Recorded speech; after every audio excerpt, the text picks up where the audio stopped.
Welcome to SAFC Fan TV with myself, DJ Earth, and I'm going to be previewing the next tie we'll love to hear, the next fixture, and that's Sunderland against Portsmouth. It just makes you shudder, doesn't it, when you hear that? Portsmouth. You know, it's just another horrible fixture. You just want out the road.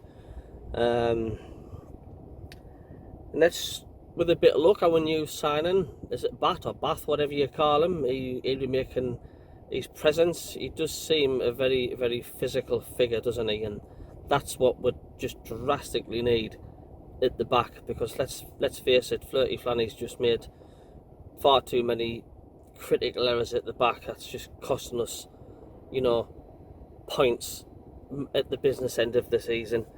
But we just need somebody that's hopefully going to show a bit of leadership at the back, a bit of authority, and get the back organised, because we've been leaking too many goals these last few games, which is just not good enough.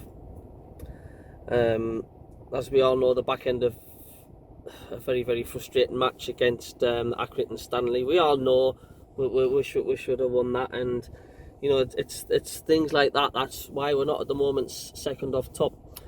But anyway, the Portsmouth game, it's one of those, isn't it? It depends on what Sunderland team turn up once again, and of course what Portsmouth team turn up, because they're not all at Portsmouth.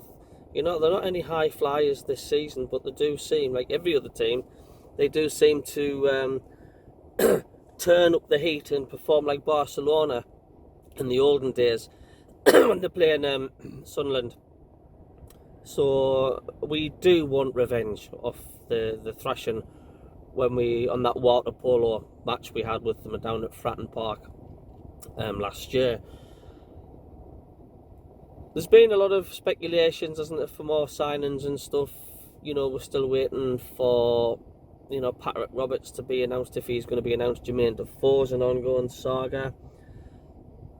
But are we going to get some players returning on Ian McGeady for the Portsmouth match? And once again, it's just a typical what Sunderland side's going to turn up.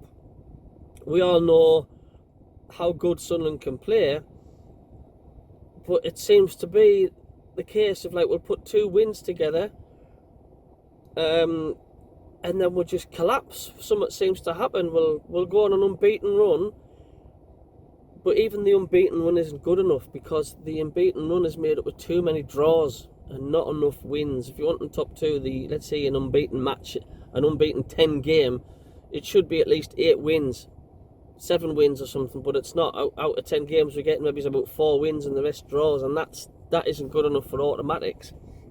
And that just seems to be the case every time there's an unbeaten run going. That seems to be the method, and I just hope we're not having a bad streak again, where we'll go 9 or 8 games, 10 games, whatever, without winning a game. Because this really is, I mean, how many times are we going to say it? This is our last chance. And now some fans say, well, it really isn't our last chance, because we're sort of only halfway through the season.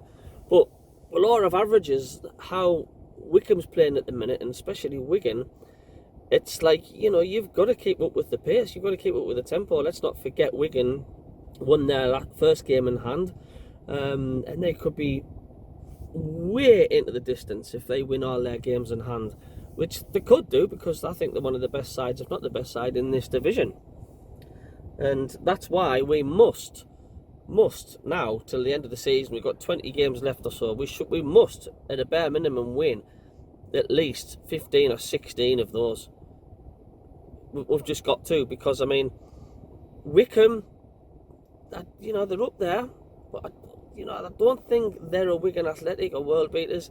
And Rotherham, you know, are they starting to fall back a little bit, you know, with their last defeat? But Sunderland have got to like I say, you can never tell with what we're going to do and what side's going to turn up. We've just got to do the business. I said that against Accrington Stanley, and we didn't. It was just, you can usually tell the first 5 or 10 minutes what it's going to be like, how Sunderland play. Whether they're going to be sluggish, whether they're going to be sloppy, whether they're going to be scrappy.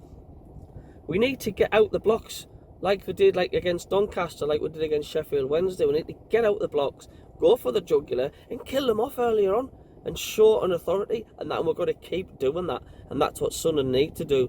Because I think, you know, in front of, I think 1,500 Portsmouth fans, they always fetch a good few up, and they'd be wanting to make plenty noise and spoiling the party at the Stadium of Light. We need to shut them up, and we need to shut them up early, and that's what Sunderland do, because the more it stays 0-0, the more confident the other team grow.